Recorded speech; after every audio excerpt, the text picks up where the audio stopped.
Welcome to the Flight Academy Speaking Fluent WAAS online seminar. My name is John Fiskus and I created this course with Luke Lyson. This is the second in our video series. The LPV is unique among WAAS approaches available to us in that the lateral corridor of the approach, similar to the localizer on an ILS, gets narrower as the aircraft gets closer to the runway. The vertical guidance portion of this approach stays the same width for the duration of the approach. You'll see a graphic demonstration of what I mean by vertical and lateral narrowing on the next slide.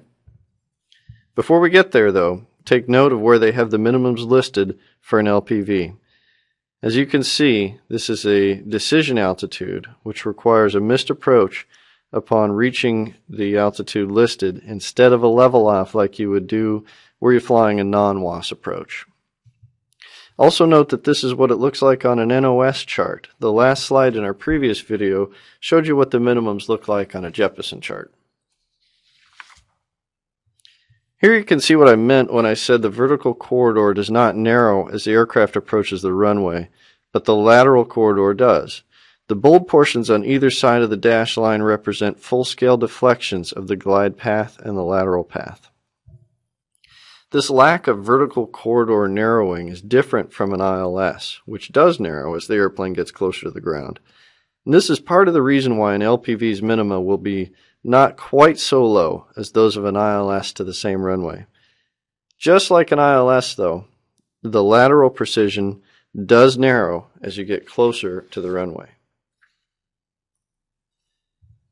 Here, in the lower left portion of the GPS, you'll see LPV enunciated in black against a green background, and this is your cue that you have the signal strength needed to shoot this approach using LPV minimums.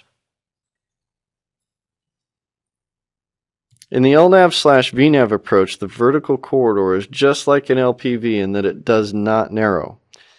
Unlike the LPV, the lateral corridor doesn't narrow either. This kind of approach is going to happen when WAAS signals are present, but not as strong or otherwise able to guarantee enough precision to qualify for an LPV approach.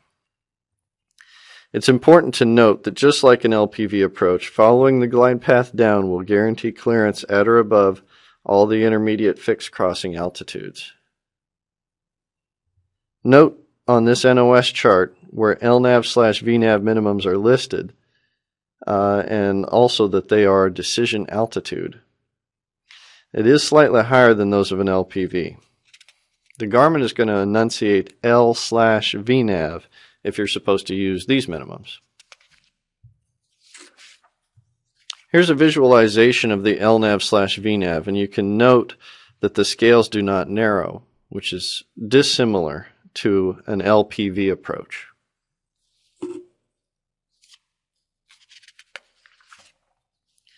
The LNAV plus V approach will enunciate like this.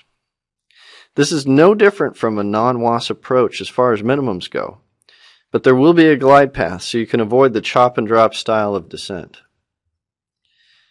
With any of these WAAS approaches, it's very important to verify the minimums you can use. Your GPS will tell you, but you must remember to check it as you pass the final approach fix.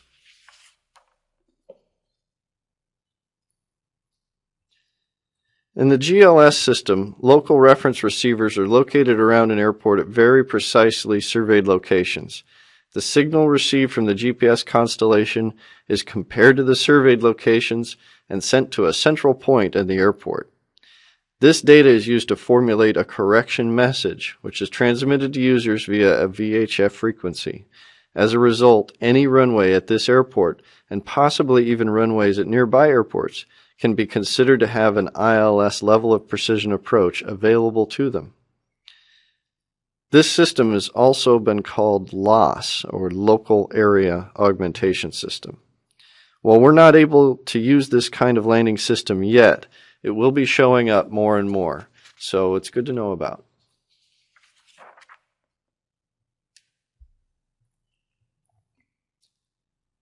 Now I'm going to mention a couple of things which will be new to WAAS users. In this section, the first two notes apply to some early WAAS receivers which needed DME or a barometric pressure reference to provide the necessary precision. These do not apply to a Garmin 430W or Garmin Perspective avionics system.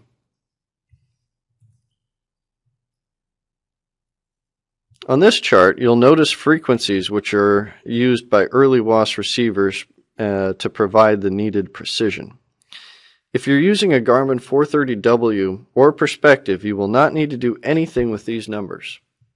They apply to earlier equipment, and ours have gone beyond the need for it.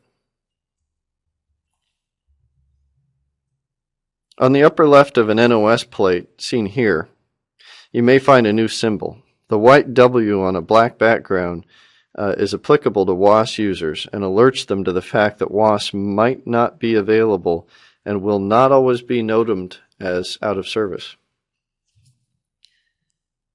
If this is the case, you're back to shooting the approach as a traditional non-precision approach. As we mentioned before, you should be checking your Garmin at the final approach fix to ensure that you have the precision needed to go down to WAAS minimums.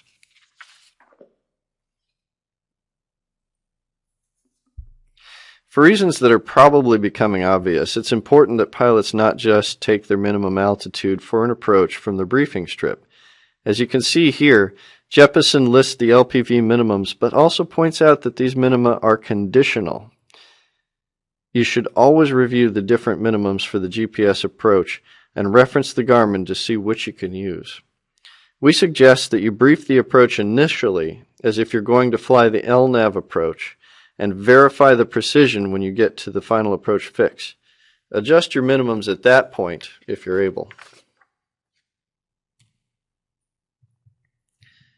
Referencing the earlier slide, you can see here that the minimums can vary significantly. Picking the right one is easy because the Garmin will tell you which you can use when you get on the approach, but you have to remember to look. In training, one of the most common errors we observe is pilots picking out the wrong minimums. Tune in to our next video where we're going to discuss some tips on using your 430 and autopilot, as well as some common pitfalls we've observed when training pilots with this equipment. Thanks.